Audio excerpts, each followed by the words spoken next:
민주당이 법제화에 착수한 자영업 손실보상제를 두고 홍남기 부총리가 재정은 화수분이 아니라며 우려를 표했습니다. 자영업자 손실 70%를 보전하기 위해서는 한 달에 최대 24조 원이 소요됩니다. 유시민 이사장이 1년 전 제기한 검찰의 노무현 재단 은행계좌 열람 의혹에 대해 사실을 입증하지 못했다며 사과했습니다. 의혹의 핵심으로 지목됐던 한동훈 검사장은 발생한 피해에 대해 필요 조치를 검토하겠다고 했습니다. 미 국무부가 성김 전 대사를 동아태 차관보 대행으로 임명했습니다. 이로써 바이든 행정부 외교안보 라인은 모두 북한을 잘 아는 베테랑으로 구축됐습니다. 도쿄올림픽 무관중 개최와 취소설에 일본 정부가 공식 부인했습니다. 안철수 대표가 밤 9시 영업 제한 철폐를 주장하자 정세균 총리가 자영업자의 불안감을 선거에 이용하고 있다고 비판했습니다. 이에 야권에서는 방역을 정치에 이용하는 건 문재인 정부라는 말이 나왔습니다. 검찰 월성원전 수사팀이 배궁규 전 장관에게 소환 통보를 한 것으로 알려졌습니다. 관련 수사가 청와대 코앞까지 다가왔습니다. 지하철에서 중학생들이 노인을 폭행하는 동영상이 유포돼 논란입니다.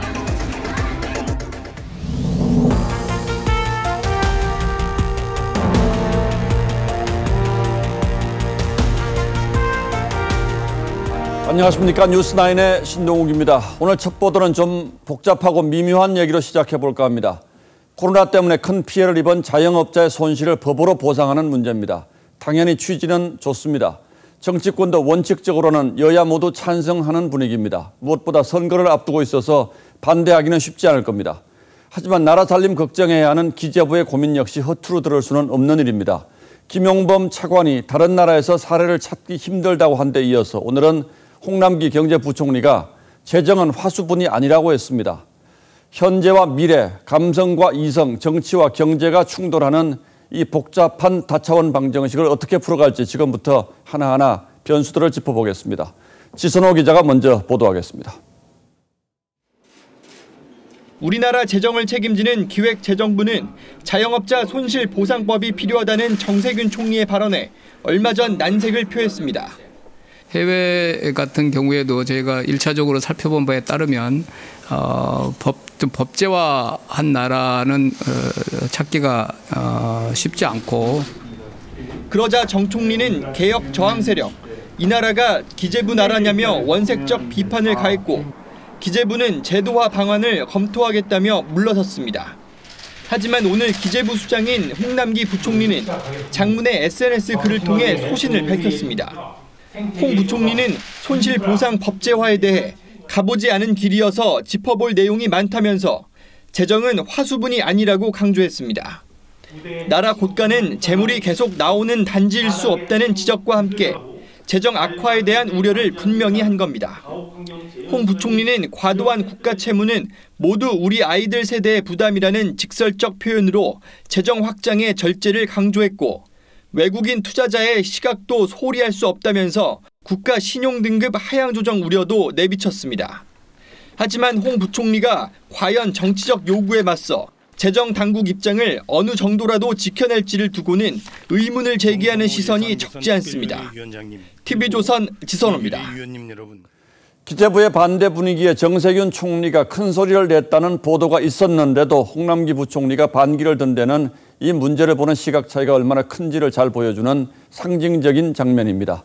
나라 빚이 급속하게 늘고 있는 상황에서 손실보상을 법제화까지 한다면 머지않은 미래에 국가 재정 운용이 사실상 붕괴될 수 있다는 게 기재부의 판단으로 보입니다. 이어서 송병철 기자가 보도합니다. 지난해 GDP 대비 나라빚 비율은 43.9%. 지난해 당초 예산 편성 당시 40%를 넘느냐를 두고 벌어졌던 논쟁이 무색해질 정도로 나라빚은 급속히 늘었습니다.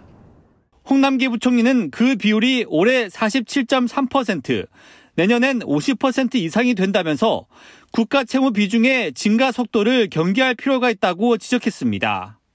적자 국채도 지난해부터 내년까지 3년 연속 100조 원 선을 이어가는 데다 전체 나라빚도 예상보다 1년 빠른 내년에 1,000조 원을 돌파할 거란 전망도 내놨습니다.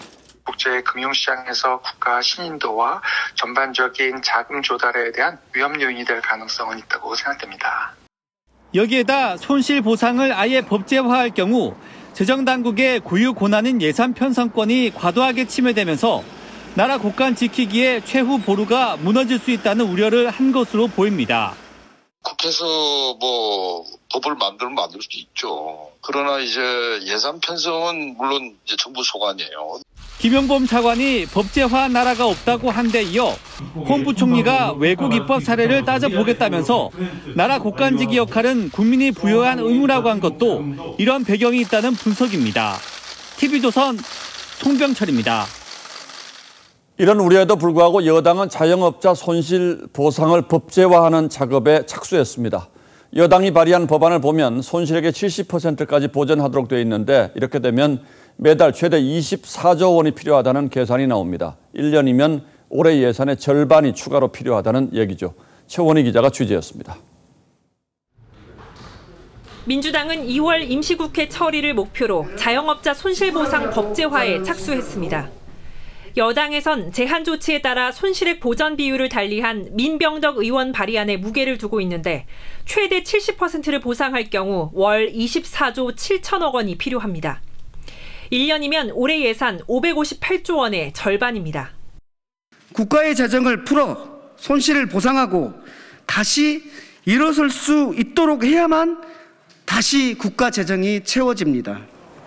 하지만 코로나 종료 시점을 예측하기 어려운 상황에서 법제화할 경우 막대한 예산을 감당해야 하는 데다 누구에게 얼마나 보상을 할 건지 기준을 정하는 것도 쉽지 않습니다. 국회 예산정책처도 대상과 보상액 등이 모호하다며 법안 비용 추계에 응하지 못하고 있습니다. 어떤 사람들은 받고 어떤 사람들은 안 받고 해서 형평성 문제가 있을 것 같고요. 자영업자 손실보상과 관련해 여야 의원들이 발의한 법안은 10여 건.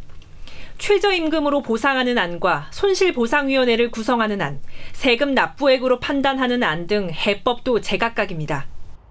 민주당은 2월 임시국회에서 통과시킨다는 입장인데 야당 역시 선거 표심을 의식할 수밖에 없어 꼼꼼한 논의를 기대하긴 어려워 보입니다. TV조선 최원입니다. 검찰이 월성 원전 1호기 조기 폐쇄 결정 과정에 경제성 조작이 있었다는 의혹과 관련해서 백운규 당시 산업부 장관에 대해 소환을 통보했습니다. 이렇게 되면 다음 단계는 최희봉 당시 청와대 비서관이 될 가능성이 높습니다. 여권은 정책적 판단은 수사 대상이 될 수 없다고 강력하게 반발하고 있습니다만 결국은 청와대에 대한 직접 수사도 불가피해 보입니다. 김태훈 기자가 보도합니다. 대전지검이 백운규 전 산업부 장관에게 소환 조사를 통보하고 일정을 조율 중인 것으로 알려졌습니다. 시점은 다음 주 초가 유력합니다. 지난달 23일 산업부 국장급 공무원 등 3명을 재판에 넘긴 뒤 한 달여 만입니다. 검찰은 최근 경제성 평가 조작 의혹 핵심 관계자인 한수원 전 부사장과 전 본부장을 피의자 신분으로 소환했습니다. 검찰은 백 전 장관을 소환해 월성원전 경제성 평가 조작과 관련 자료 폐기에 개입했는지, 더 윗선의 지시가 있었는지 등을 추궁할 예정입니다. 특히 백 전 장관이 2018년 4월, 2020년까지는 원전을 가동할 필요가 있다는 보고서를 작성한 실무자를 질책한 배경도 캐물을 예정입니다. 감사원 감사에 따르면 백 전 장관의 질책 이틀 뒤에 즉시 가동 중단으로 보고서 내용이 수정됐고 백 전 장관은 이 보고서를 청와대에 보냈습니다. 해당 시점은 문 대통령이 월성 1호기 가동 중단은 언제 결정하느냐고 청와대 참모들에게 질문한 직후였습니다. 추가 수사 여부에 따라서는 범죄가 성립할 개연성이 있다라고 판단이 돼서 수사 참고 자료를 보내기로 했고, 검찰은 최희봉 당시 청와대 산업정책비서관은 물론 청와대 전현직 관계자들에 대한 수사도 진행할 예정입니다. TV조선 김태훈입니다. 김학의 전 법무차관 불법 출국 금지 관련해서도 새로운 의혹이 계속 불거지고 있습니다. 당시 법무부 직원이 이 사건을 수사하면 검찰이 다친다는 말을 했다는 공익 제보가 접수됐습니다. 재수사에 들어간 수원지검은 이틀째 법무부 등을 압수수색했습니다. 주원진 기자가 취재했습니다. 최근 공익 제보자가 신고한 내용입니다. 2019년 6월 25일 저녁 8시 수원지검 안양지청 A검사가 법무부 출입국 본부 김모석이관과 통화를 했습니다. 김석이관은 김학의 전 차관 관련 보고서를 작성한 인물입니다. A 검사는 보고서 작성 경위를 물었는데 김석이관은 출국 금지는 검찰 부탁을 받고 해준 것인데 이것을 수사하면 검찰도 다친다고 답변한 것으로 전해졌습니다. 공익제보자는 또 당시 이성윤 대검 반부패 부장이 진술 내용을 보고받고 추가 수사를 중단시켰다고 주장했습니다. 이후 검찰은 출국 금지 등과 관련해 관련자들을 무혐의 처리하고 수사를 종결했습니다. 출국 금지 의혹 재수사에 착수한 수원지검은 당시 수사무마 의혹도 조사할 방침입니다. 검찰은 어제에 이어 오늘도 법무부 등에 대한 압수수색을 계속하고 관련 증거자료 확보에 주력했습니다. 추미애 장관은 SNS에 제 식구 감싸기는 외면하고 법무부를 압수수색했다며 검찰을 비판했습니다. TV조선 주한진입니다. 검찰이 이용구 법무차관의 택시기사 폭행 의혹 사건 당시 블랙박스 영상을 복원했던 업체를 집중적으로 들여다보고 있는 것으로 파악됐습니다. 경찰 수사에선 없다고 했던 블랙박스 영상이 최근 택시기사가 제출한 휴대폰에서 나오면서 경찰이 봐주기 수사를 한 건 아닌지 새로운 의혹이 불거졌기 때문입니다. 경찰과 블랙박스 업체와의 통화 내역도 확보한 것으로 알려졌습니다. 권영석 기자가 취재했습니다. 지난 12일 서울중앙지검 형사 5부 수사관들은 서울 성동구 블랙박스 업체를 찾아 2시간가량 방문 조사를 했습니다.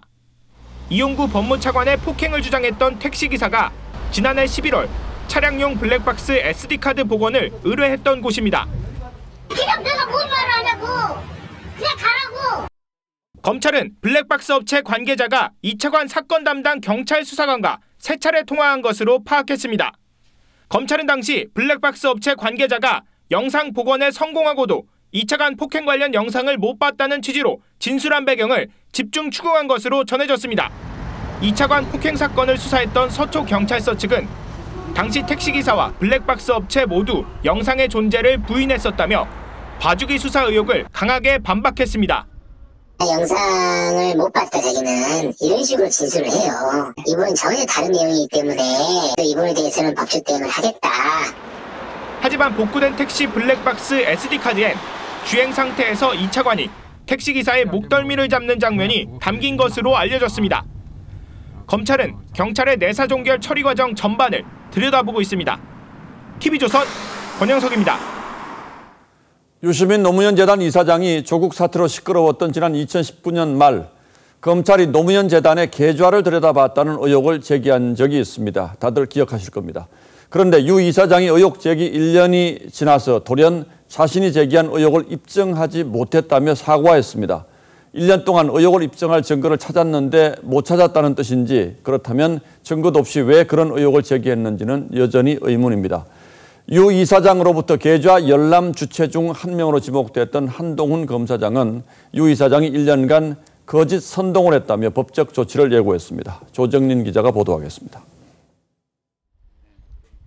2019년 12월 유시민 이사장은 검찰이 노무현 재단 계좌의 금융거래 정보를 들여다봤다는 의혹을 제기했습니다. 노무현 재단의 계좌를 들여다봤다는 사실을 알게 되었습니다. 검찰은 사실 무근이라고 반박했지만 지난해 7월엔 한동훈 검사장을 사실상 당사자로 지목했습니다. 한동훈 검사가 있던 반부패 강력부 쪽에서 봤을 가능성이 높다고 판단했고요.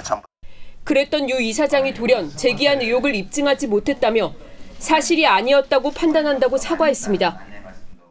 자신에 대한 모든 비판을 감수하겠다고도 했습니다.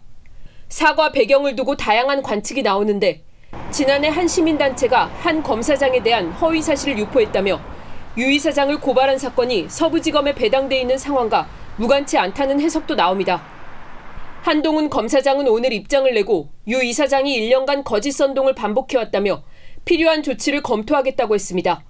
조국 흑사 필자인 김경률 회계사는 사과를 못 받아들인다고 했고 권경의 변호사는 노무현을 욕보인 책임을 지고 자리를 내어놓는 정도의 책임을 지라고 했습니다. TV조선 조정린입니다.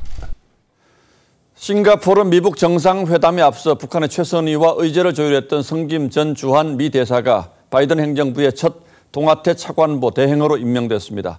바이든 대통령의 인사를 보면 과거 북핵 문제를 다뤄본 베테랑들을 중심으로 외교 안보팀을 꾸렸다는 점을 알 수 있고 북핵 문제에 대한 새로운 접근법을 예고하는 대목이기도 합니다. 구민성 기자가 더 자세히 설명해 드리겠습니다.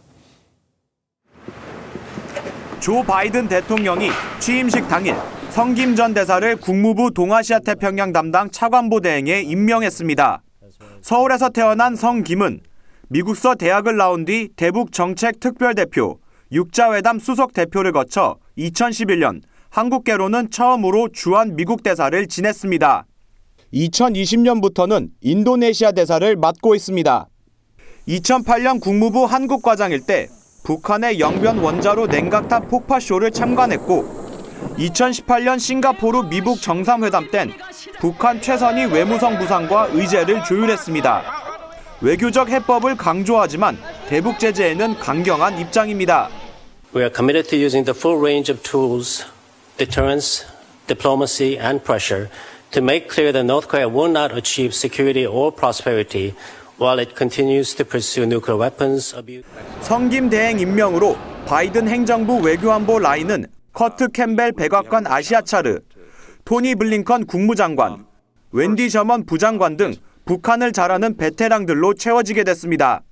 껄끄러운 상대들이 될 수 있다. 빠삭하게 이 문제를 알고 다루어왔던 사람들이기 때문에. TV조선 구민성입니다.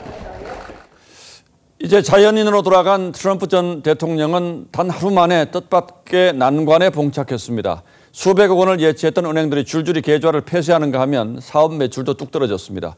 그리고 이제 곧 하원을 통과한 탄핵안이 상원으로 넘어갑니다. 보도에 송지욱 기자입니다. 주소지인 플로리다로 돌아간 트럼프 전 대통령. 가자마자 거래은행은 계좌 해지를 통보해왔습니다. 뱅크 유나이티드가 트럼프의 계좌를 폐쇄한 겁니다. 최소 7년간 우리 돈 200억 원 넘는 돈을 예치한 은행이었는데 아무런 설명 없이 거래를 끊어버렸습니다. 블룸버그 통신은 트럼프가 거액의 예금을 한 은행 4곳 가운데 3곳이 거래를 중단했다고 전했습니다. 가족 사업 수입도 타격을 입었습니다. 코로나 여파로 골프 리조트와 호텔 사업의 매출이 뚝 떨어지면서 지난해 매출이 2019년보다 38%나 줄어들었습니다. 트럼프 소유의 골프장에서 내년에 열릴 예정이던 PGA 챔피언십은 PGA 측이 일방적으로 개최지를 바꿨습니다. 뉴욕 맨해튼에 있는 스케이트장 운영권도 잃게 됐습니다. 또 트럼프는 두 번째 탄핵 심판을 변호해야 할 처지입니다. 지난 13일 하원에서 가결된 탄핵안이 오늘 내일 중으로 상원에 보내질 걸로 예상되는 가운데 이제야 변호인을 찾았습니다. 공화당 1인자인 미치 매코널 상원 원내대표가 심판 개시를 다음 달로 연기하자고 제안하는 바람에 시간을 조금 벌긴 했지만 내란 선동 혐의를 피하기 위해선 준비할 게 많아 보입니다.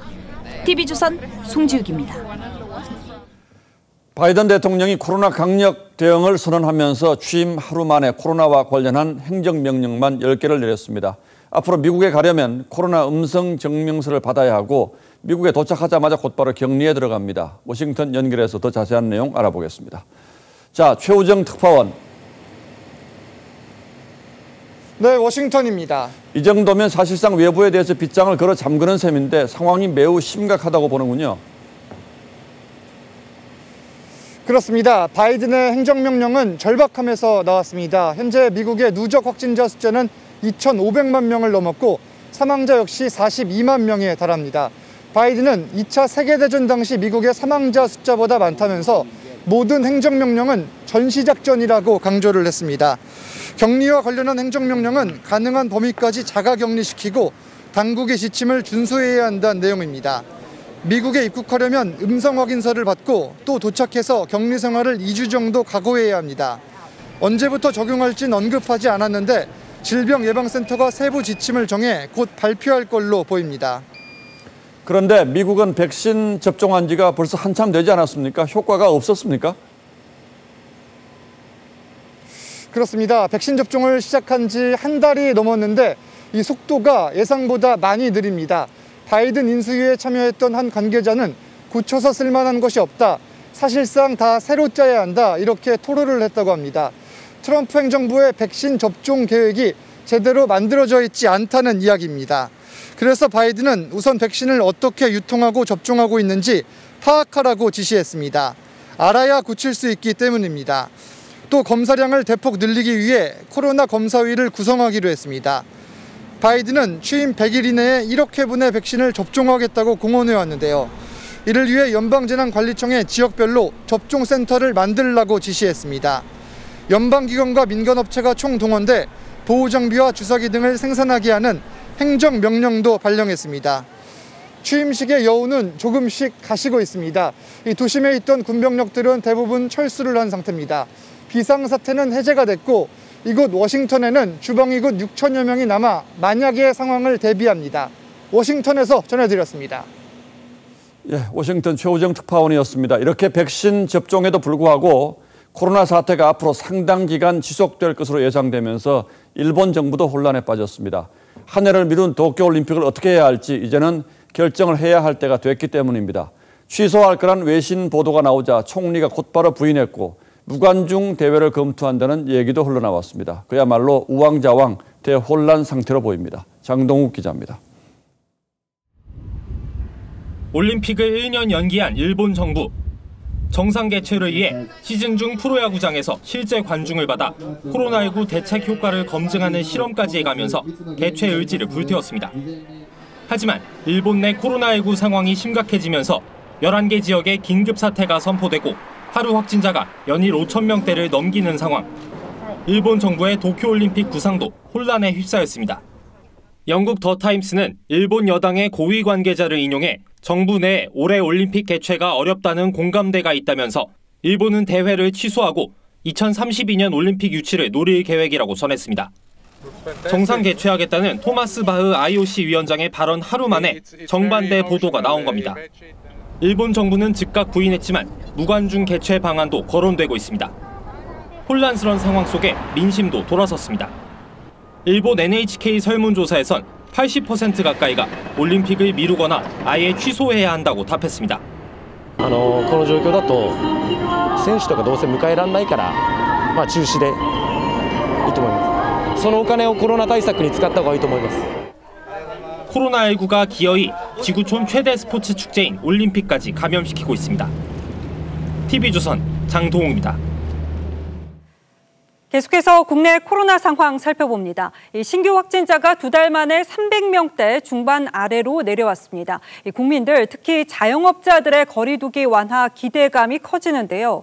정부가 지금 이 바이러스 활동이 왕성해지는 겨울철임을 고려한다고 해서 밤 9시 금지령을 풀지는 않을 것으로 보입니다. 다만 특정 업종의 영업을 금지하기보다는 구체적인 행위를 제한하는 개편안을 내놓을 것으로 전망됩니다. 관련 내용 최은영 기자가 전하겠습니다. 국내 코로나19 신규 확진자 수가 346명으로 2달 만에 최저를 기록했습니다. 최근 1주간 하루 평균 확진자 수도 404.6명으로 떨어졌습니다. 400명 아래로 내려가면 수도권의 사회적 거리 두기는 2단계로 낮출 수 있습니다. 밤 9시 영업 제한 조치 완화는 1.5단계 기준인 300명 아래까지 떨어져야 가능합니다. 이 때문에 정부는 자영업자들의 반발에도 불구하고 9시 영업 제한 조치를 당장 풀지는 않을 계획입니다. 다만 현행 거리 두기 지침 자체를 개편할 계획입니다. 클럽이나 노래방 등 특정 업종 자체의 영업을 금지하기보다 위험도에 따라 구체적인 행위를 제한하거나 거리 두기를 하는 방식입니다. 방역적인 효과들이 감소되지 않으면서도 전반적으로 국민들의 어떤 일상이 영위될 수 있는 그런 방향으로 최선의 노력들을 다 하도록 하겠습니다. 정부는 이르면 설 연휴 전 시작될 백신 접종 준비에도 박차를 가하고 있습니다. 전국에 백신센터 250곳을 설치하고 위탁 의료기관 10,000곳을 지정해 운영할 방침입니다. 다음 주 대국민 발표를 통해 접종 우선순위 등이 담긴 백신 예방접종 시행 계획을 밝힐 예정입니다. TV조선 최은영입니다. 밤 9시 영업 제한 조치가 정치권에서도 논란입니다. 안철수 국민의당 대표가 코로나가 야행성이냐면서 밤 9시 이후 영업 제한 조치를 비판하자 정세균 총리가 방역을 선거에 이용한다면서 반박한 건데요. 이 비판과 반박은 여기서 그치지 않았습니다. 김보건 기자가 일련의 상황을 전하겠습니다. 코로나19 바이러스가 무슨 야행성 동물입니까? 저녁 9시까지는 괜찮고 그 이유는 더 위험합니까? 야당은 밤 9시 영업 제한이 자영업자를 힘들게 하고 제한 시간을 지키려는 인파가 직전 시간까지 몰리면서 방역적 측면에서도 효과가 없다고 주장합니다. 영업 시간을 늘려 인파를 분산하는 게 오히려 방역에 더 효과적이라는 겁니다. 그러자 정세균 총리는 야당이 방역을 정치에 끌어들이고 있다고 비판했습니다. 자영업자의 불안감을 파고들어 선거에 이용하려는 일부 정치인들의 행태가 참으로 개탄스럽습니다. 방역 당국은 밤 9시 이후엔 식사를 마친 사람들의 2차 활동이 급증해 심야로 갈수록 방역 관리가 어려워진다고 주장합니다. 이에 나경원 전 의원이 정부가 여행 가라 외식하라며 쿠폰을 나눠주다 뒤늦게 백지화한 사실을 총리는 잊었느냐며 방역을 정치화한 건 오히려 현 정부라고 비판했습니다. 이런 가운데 가수 출신 자영업자 강원래 씨는 지난 20일 안철수 대표와 만난 자리에서 문재인 정부의 방역 지침이 꼴등이라고 했다가 친문 극성 지지자들의 원색적 욕설과 막말에 시달리다 끝내 사과했습니다. TV조선 김보건입니다. 고 최숙현 선수에게 사기와 폭행 등 상습적인 가혹행위를 한 운동 처방사 안모 씨에게 징역 8년이 선고됐습니다. 재판부는 안 씨가 팀 닥터라는 우월적 지위를 이용해서 최 선수뿐만 아니라 여러 선수에게 피해를 입혔다며 양형 이유를 밝혔습니다. 이심철 기자가 보도합니다. 한 남성이 호성차에서 내려 법원으로 들어갑니다. 경주시청 천인 3종 경기 선수단에서 팀 닥터라 불렸던 46살 안모 씨입니다. 법원은 안 씨가 고 최숙현 선수의 극단적 선택의 원인 제공자라며 징역 8년을 선고했습니다. 재판부는 안 씨가 범행을 저지르고도 고 최숙현 선수를 포함한 여러 선수들의 피해 회복을 위해 어떠한 조치도 취하지 않았다며 양형 이유를 설명했습니다. 안 씨는 자격증도 없이 의사 행세를 하며 선수 21명에게 7년 동안 356번에 걸쳐 2억 6,800만 원을 치료비 명목으로 가로챘습니다. 또한 최 선수가 거짓말을 했다며 20여 차례 때리고 동료 선수들을 상습적으로 폭행했습니다. 안 씨는 근육을 풀어준다는 등의 명목으로 선수 9명을 강제 추행한 사실도 드러났습니다. 재판이 끝난 뒤 최 선수의 가족과 피해 선수들은 형량이 낮게 나왔다며 아쉬움을 나타냈습니다. 초범이라는 이유로 감형이 좀 되었던 것에 대해서 솔직히 좀 아쉽다는 생각이 듭니다. 최 선수와 동료 선수들을 상습적으로 괴롭힌 혐의로 구속 기소된 경주시청 천인 3종 선수단 김모 감독과 장모 선수 등 3명의 선고는 오늘 29일 열립니다. TV조선 이심철입니다. 지하철 안에서 학생들이 노인을 폭행하고 욕설하는 동영상이 유포돼서 논란입니다. 이 가해 학생의 신원을 파악해 보니까 두 사람 모두 중학교 1학년입니다. 나이가 너무 어려서 듣는 길을 의심하게 되는데 14세 미만이어서 형사처벌도 어렵습니다. 이 관련해서 소년법 폐지 청원이 올랐습니다. 배상윤 기자입니다. 의정부 경전철암. 마스크를 쓴 중학생이 70대 할머니와 말싸움을 벌이더니 갑자기 할머니 목을 조르고 바닥으로 넘어뜨립니다. 또 다른 지하철 안에서는 노약자석에 앉아있던 중학생이 일어나더니 노인의 어깨를 치고 지나갑니다. 곧이어 자신을 타이르는 노인에게 욕설을 퍼붓습니다. 할아버지, 노인의 노인성 아니었다고. 술 먹었어요. 그냥 집까지 자세요. 또 자리를 박차고 일어나 금방이라도 노인을 때릴 것 같은 제스처를 취합니다. 죽으라고 못 치잖아. 폭행 영상이 온라인에서 급속도로 퍼지고 논란이 일자 경찰은 수사에 착수했습니다. 경찰 조사 결과 가해 학생 2명 모두 중학교 1학년들로 형사처벌 가능 연령인 만 14세 미만인 촉법 소년들입니다. 중학교에 다니는 학생들입니다. 저희가 불러서 조사를 해야 되는데 촉법 소년이기 때문에 보호 처분이 이루어집니다. 경찰은 가해 학생들을 폭행죄로 법원 소년부로 송치하고 해당 영상을 찍은 가해 학생 친구들도 불러 유포 경위를 조사할 예정입니다. TV조선 배상윤입니다. 조국 전 장관 딸의 의사 국가고시 합격 소식에 온라인에서 갑론을박이 벌어졌었는데 국민의힘 청년대표단이 부산대를 항의 방문해서 조 전 장관 딸의 의전원 입학 취소를 요구했습니다. 의사 면허 정지 요구 청원도 올랐습니다. 이채림 기자입니다. 국민의힘 청년대표단이 부산대학교를 찾아 항의 서한을 전달했습니다. 조국 전 장관 딸이 의학전문대학원에 제출한 이른바 7대 스펙이 1심에서 허위로 판단된 만큼 입학을 취소하고 입시 과정에 대한 진상조사에도 나서란 겁니다. 다른 지원자의 의전원 합격증을 가로챘음에도 불구하고 부산대가 이 땅에 선량한 학생과 청년들에게 사과조차 하지 않은 것은 개교 74년 역사상 최악의 불명예입니다. 야당은 다른 입시 부정 사건의 경우 검찰 조사 단계나 기소 단계에서 입학이 취소됐다며 형평에도 어긋난다고 강조했습니다. 하지만 부산대는 대법원 확정 판결을 기다리겠다는 입장을 고수했습니다.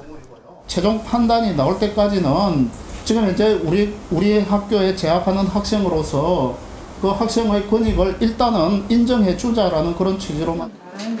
국민의힘은 부정이 드러날 경우 의사 면허 발급을 보류하는 이른바 조국딸 방지법도 발의할 계획입니다. 본인을 16년차 의사라고 소개한 청원인은 최서원에 따른 혐의만으로 퇴학됐다면서 환자의 피해를 우려해 조 씨의 의사 면허를 정지해야 한다는 청와대 국민청원을 올렸고 사흘 만에 동의자가 4만 명에 달하고 있습니다. TV조선 이채림입니다. 전남과 제주 김 양식장이 누렇게 변했습니다. 중국에서 바다의 잡초라 불리는 괭생이 모자반이 밀려든 건데 설 대목을 기다리던 어민들은 막연자실입니다. 오선열 기자입니다. 수확을 앞둔 전남 신안의 김 양식장입니다. 김발을 건져보니 온통 괭생이 모자반이 들러붙어 있습니다. 무게가 실리면 줄이 다 터져가지고 유실이 돼버려요. 김 양식장은 괭생이 모자반이 점령했습니다. 김 양식장에는 이렇게 몰려온 괭생이 모자반이 엉키면서 한참 자라야 할 김은 거의 떨어져 나갔습니다. 지난 1월 초부터 중국 쪽에서 괭생이 모자반이 몰려오면서 김 수확을 포기할 지경입니다. 운전하고서 지금 한 20일째 이러고 있는데 다 반절은 다 썩어버렸어요. 김이 자라질 않아요. 같이 썩어버려가지고. 제주도의 사정도 비슷합니다. 밀려든 모자반 덩어리는 바다 빛깔을 갈색으로 바꿔버렸고 해변에선 악취까지 풍깁니다.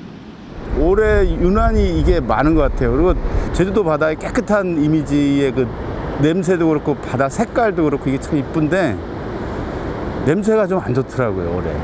강한 북서풍을 타고 온 이번 중국발 괭생이 모자반의 습격은 당초 예상보다 3개월가량 빠릅니다. 중국 전역으로 서식지가 확대되고 또 이번 겨울 같은 경우에는 북풍 계열이 많이 지속적으로 강하게 불었습니다. 이러한 영향으로 인해서 우리나라로 빨리. 중국발 괭생이 모자반은 4월까지 계속 유입될 것으로 보여 어민 피해가 더 커질 것으로 보입니다. TV조선 오순열입니다.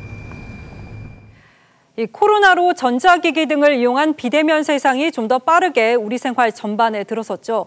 편리하고 안전하라고 만든 거지만 고령층의 삶을 힘들게 하기도 하는데요. 그 단편적인 모습이 다가오는 서울 기차표 예매에서 보여졌습니다. 정은혜 기자입니다.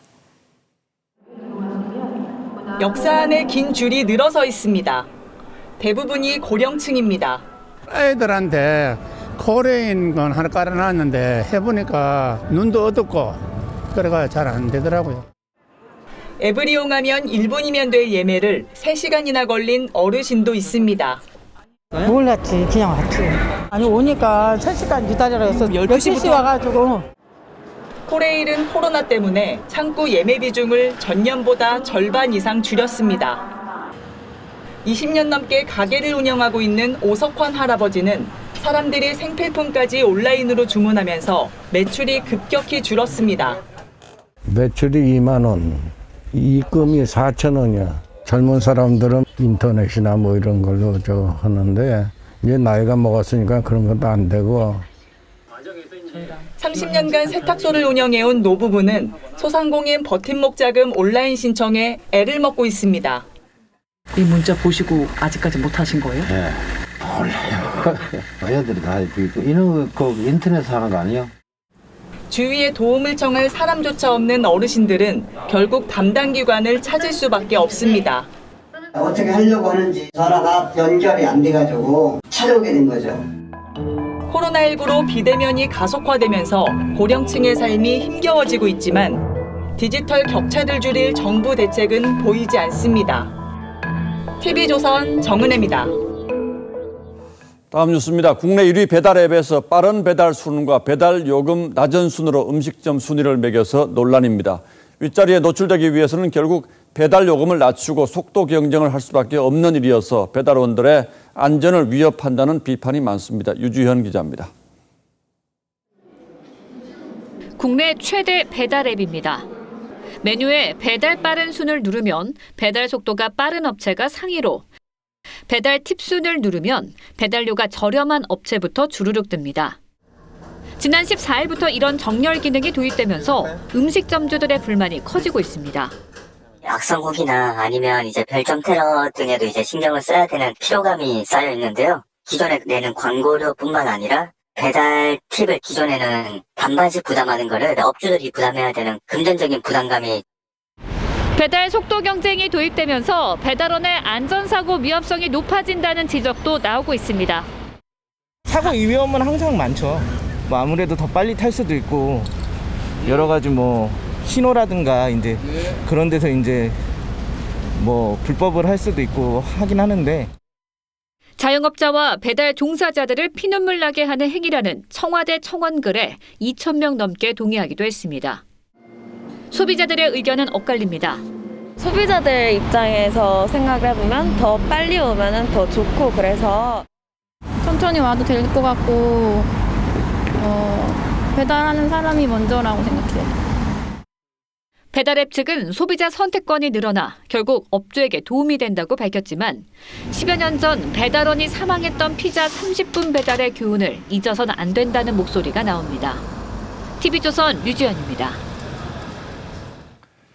앞서 보신 대로 코로나 시대 자영업자들의 생존은 배달 속도와 고객들의 평가 점수인 별점과 리뷰에 달렸다고 해도 과언이 아닙니다.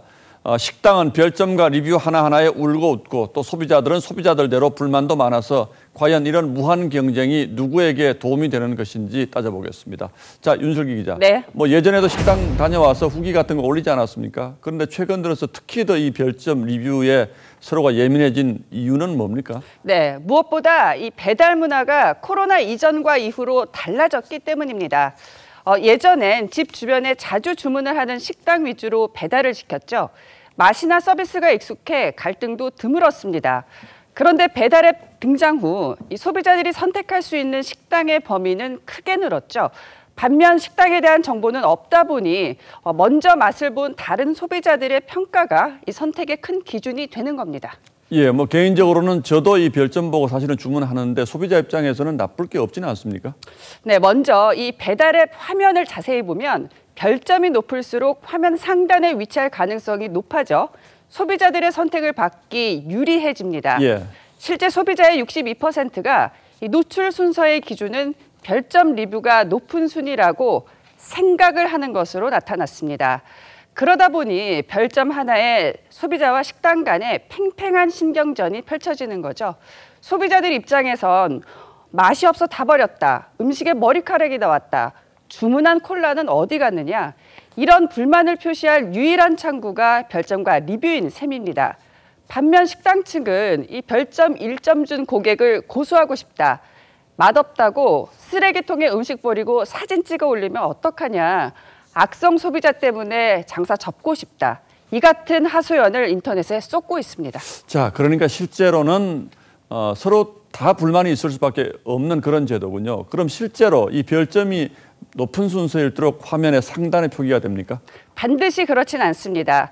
배달앱에 따라 광고료를 많이 내거나 주문 건수, 배달 속도 같은 기준에 따라서도 노출 순서가 달라지기도 합니다. 소비자들은 당연히 이 제일 위에 올라 있는 업체가 제일 맛있는 업체라고 생각하는데 사실은 여기에 여러 가지 상업적 이해관계도 포함되어 있다, 이제 이런 거군요. 맞습니다. 그래서 갈등이 생겨도 해결이 쉽지 않고요.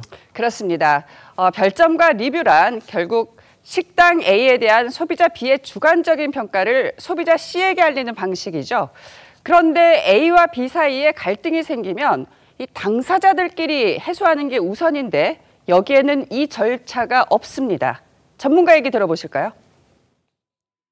공급자와 소비자가 직접 부딪히는 거는 굉장히 서로 간에 힘들어요. 플랫폼 사업자가 민원센터를 만들어가지고 갈등을 조정하는. 예, 뭐 해결이 쉽지는 않겠습니다만 어쨌든 배달 시장이 급격하게 커지고 있어서 이런 배달 생태계 전반에 대한 검토, 고민 이런 것이 필요하겠군요. 그렇습니다. 예, 윤슬기 기자 잘 들었습니다.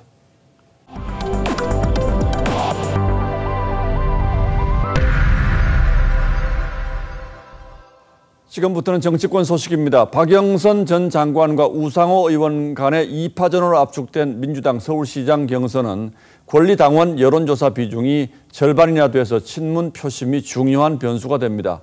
그래서인지 두 사람 모두 이른바 문심 마케팅 경쟁을 벌이고 있습니다. 황정민 기자가 보도합니다. 다음 주 초 서울시장 출마를 선언할 것으로 알려진 박영선 전 장관이 SNS에 올린 글입니다. 전날 문재인 대통령과 고별 만찬을 했다는 소식을 전하며 끝까지 곁에서 보필해드리고 싶었다고 적었습니다. 우상호 의원은 좀 더 직접적이었습니다.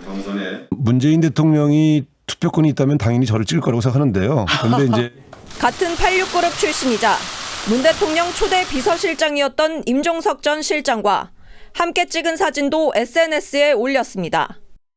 두 사람이 문심 마케팅에 집중하는 건 당내 경선에서 친문 지지층이 두터운 권리당원 투표 비중이 50%나 되기 때문입니다. 지난해 최고위원 선거 때도 대의원 득표 4위였던 친문 김종민 의원이 권리당원의 표를 가장 많이 얻어 전체 1위로 당선됐습니다. 3년 만에 서울시장 경선에서 리턴 매치를 하는 두 사람 모두 친문 색채는 강하지 않습니다. 이 때문에 친문 표심을 얻기 위한 두 사람의 문심 마케팅은 경선 내내 이어질 전망입니다. TV조선 황정민입니다. 부산에서는 최근 민심 흐름에 변화가 나타나면서 국민의힘의 적신호가 켜졌다는 분석도 있는데 일부 후보의 돈업은 네거티브 공세가 영향을 미쳤다는 지적이 나오고 있습니다. 그러자 당 공천관리위원회가 흑색 선전을 계속할 경우에 후보 자격을 박탈하겠다고 경고했습니다. 보도에 박경준 기자입니다.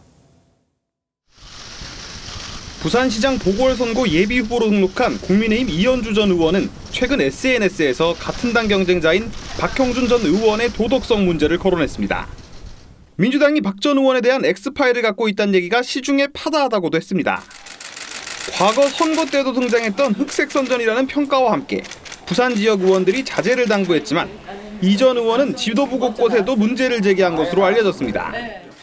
하지만 박형준 전 의원 측은 공관위 산하 시민검증위에서 검증될 것이라며 대응을 자제하고 있습니다. 경고했던 국민의힘 지지율도 흔들리는 추세입니다. 그러자 당 차원에서 후보 자격 박탈까지 거론하며 강력 대처에 나섰습니다. 근거 없이 이제 일방적으로 계속 허위 사실을 공표한 경우에는 후보 자격 박탈까지도 포함된다고 볼 수 있습니다. 지지율 반전의 계기를 잡은 민주당은 내달 가덕도 신공항 특별법 처리를 앞세워 공세로 전환했습니다. 가덕도 공항 하나 만든다고 부산 경제가 확 달라지지 않는다고 한 김종인 위원장 발언을 폄하라고 비판했지만 공항 하나로 경제가 달라질 수 있다고 저는 믿습니다. 김 위원장은 전체 부산 경제에서 일부분임을 설명한 것이라고 반박했습니다. 종합적인 부산 경제에 대한 전망을 수립하고 그 일부의 하나가 저희 가덕도 공항이라고 얘기를 TV조선 박경준입니다. 경선 관련해서 택시를 잡기 위해서 마냥 길에 서 있는 시대를 지나서 앱을 통해서 택시 타는 게 우리 생활로 깊숙이 들어왔죠. 그러면서 업체 간 경쟁도 치열해졌는데 덕분에 소비자는 입맛에 맞는 택시를 고르는 세상을 맞게 됐습니다. 이상배 기자가 취재했습니다. 휴대전화로 택시를 호출하니 대형 승합 차량이 도착합니다. 택시 회사 9곳이 모여 만든 대형 택시 전문 앱입니다. 모바일 택시 호출뿐만 아니라 일반 택시처럼 길에서도 잡아탈 수 있습니다. 콜센터를 통해서 기존에 앱을 이용하지 못하는 다양한 연령층의 접근도 열려 있습니다. 불법인 택시 합승도 앱을 통해선 합법이 됩니다. 시간과 지역 제한이 있지만 이동 경로가 비슷한 사람들이 이용하면 교통비를 줄일 수 있습니다. 탑승 전 서비스를 미리 선택해 기사와 불필요한 대화를 하지 않도록 하는 조용한 운전이나 과속이나 급발진 없는 안전운전을 지정할 수도 있습니다. 유아 안전을 고려해 카시트가 장착된 택시를 운행하는 앱도 있습니다. 운전하시면서 이것저것 여쭤보시는 분도 계시고 조용히 갈 때는 사용할 것 같아요. 다양한 서비스가 많이 나와서 저희가 편의에 맞춰서 뭔가 선택해서 할 수 있다는 게 굉장히 좋은 것 같아요. 국내 사업에 난항을 겪던 우버도 가맹택시 시장 진출을 선언하면서 택시 앱 간의 경쟁은 더욱 치열해질 것으로 보입니다. TV조선 이상매입니다. 해군의 정예 부대인 해난구조대가 혹한기 훈련에 들어갔습니다. 얼음장처럼 차가운 바닷속으로 몸을 던지고 해난구조 훈련을 위해서 수중 용접도 거뜬히 해냅니다. 윤동빈 기자가 담아왔습니다.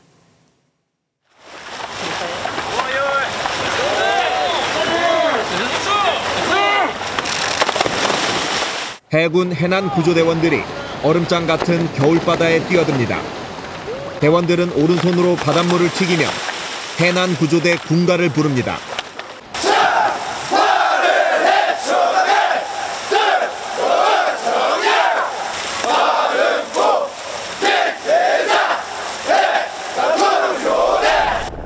수심 300m 아래까지 입수할 수 있는 심해 잠수사를 양성하는 해군 해난구조대는 세계 최대 수심 선박인양 기록으로 기네스북에 올랐습니다.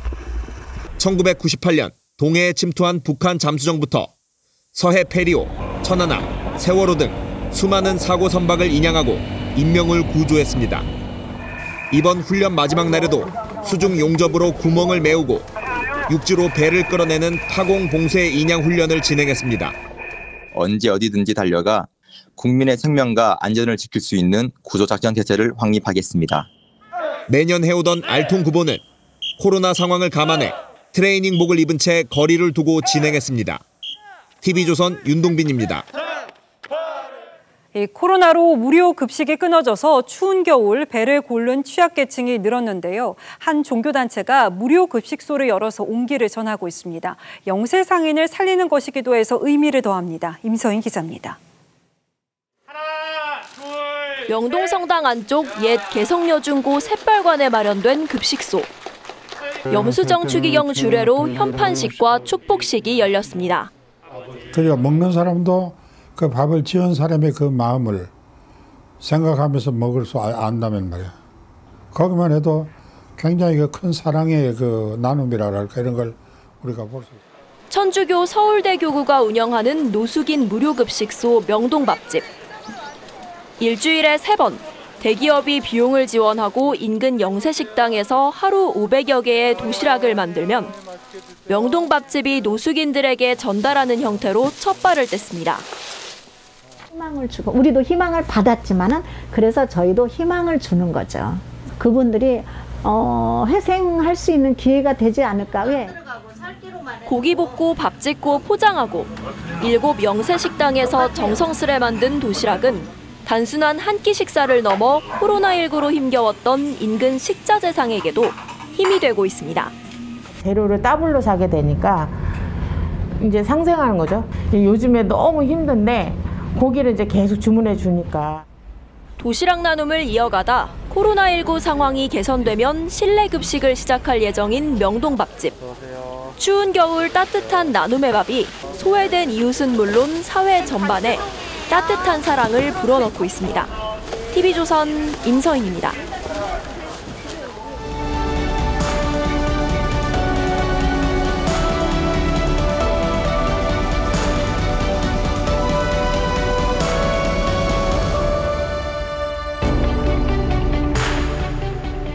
눈은 내릴 땐 낭만이지만 녹을 땐 현실입니다.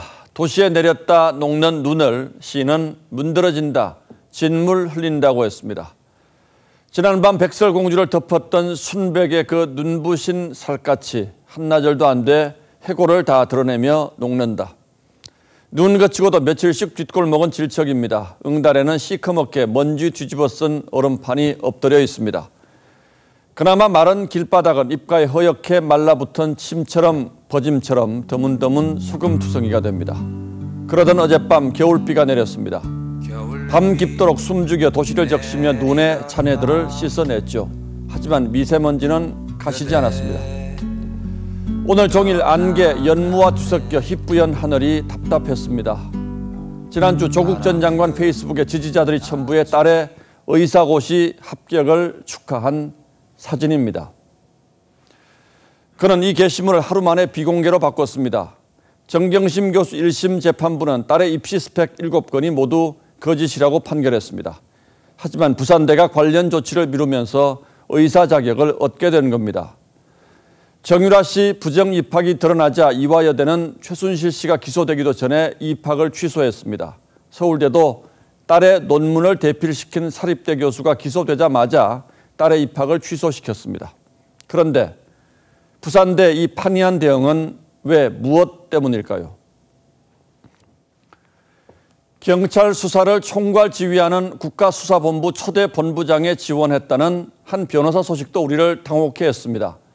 그는 판사 시절 층간소음으로 다투던 이웃집 차 타이어를 펑크내고 차 열쇠 구멍에 접착제를 발라 막은 일로도 유명해진 사람입니다. 그래서 그 당혹감이 끝내 우울함으로 변했습니다. 그런가 하면 여성단체들이 법무부에 진혜원 검사 해임을 요구했습니다. 그는 박원순 시장의 성추행을 사실로 인정한 법원을 극우 테러의 재미를 본 나치 돌격대에 비유했습니다. 꽃뱀은 왜 발생하고 왜 수틀리면 표변하는가? 영리하고 음란한 암컷의 순수하고 순결한 척학이라는 글을 올렸습니다. 지난 한 주도 잿빛 하늘처럼 마음을 불편하게 하는 크고 작은 일들이 이어졌습니다. 사람들이 저마다 있어야 할 곳에 있는 사회가 건강한 사회일 겁니다. 겨울비로는 미세먼지 씻어내기가 버겁다면 소나기를 기다릴 수밖에요. 1월 22일 앵커의 시선은 우울한 날들이었습니다.